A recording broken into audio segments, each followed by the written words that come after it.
YSR Congress party తాజా జాబితా release అయింది. రాయదుర్గం మెట్టు గోవిందరెడ్డి, మడకశిర శుభకుమారు, అదే సందర్భంలో దర్శి శివప్రసాద్ రెడ్డి, గూడూరు మెరుగు మురళి, మరొక వైపును చూస్తే గంగాధర్ నెల్లూరు కృపాలక్ష్మి నారాయణస్వామి గారికి సంబంధించినటువంటి కుమార్తె అనుకుంటా.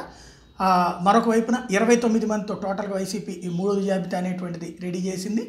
అది ఇక రిలీజ్ చేయాల్సిందే, అధికారికంగా మరి కాసేపట్లో ప్రకటిస్తారని చెప్తున్నారు. ఇందులో కీలకమైనటువంటి అంశాల్లో చూసుకుంటే సుదీర్ఘ కసరత్తు తర్వాతనే చేసుకొచ్చారు. ఇప్పటికి 38, 11 ఒకసారి, 27 ఒకసారి, ఇప్పుడు 29 మూడో జాబితా అన్నటువంటిది పెద్ద ఉత్కంఠ రేకెత్తుతున్నటువంటి సందర్భంలో కీలకమైనటువంటి విజయవాడ నగరం పార్లమెంట్కి వచ్చి చిన్న సీను అంటే బొత్స సత్యనారాయణ గారి సోదరుడు, అదే సందర్భంలో విశాఖ పార్లమెంట్కి బొత్స ఝాన్సీ అంటే వాళ్ళ కుటుంబానికి 3 పోస్టులు వచ్చినట్టు.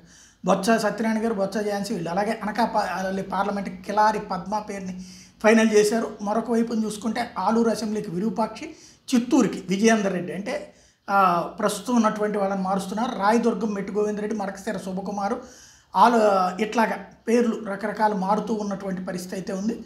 ఉన్న వాళ్ళని కొంతమందిని అవతలకు పంపించడం, కొత్తగా ఏర్పాటు చేయడం అన్నటువంటిది ఇక్కడ కీలకమైనటువంటి అంశం. క్రమంగా చూసుకుంటే జగన్మోహన్ రెడ్డి తనదైనటువంటి అంటే ఎలాంటి ఒత్తిడికి తలపకుండా తన పని తను చేసుకుంటూ వెళ్తున్నారు. ఈ ప్రయోజనం అవుతుందా నష్టం అవుతుందా అన్నటువంటిది తేలాల్సి ఉంది.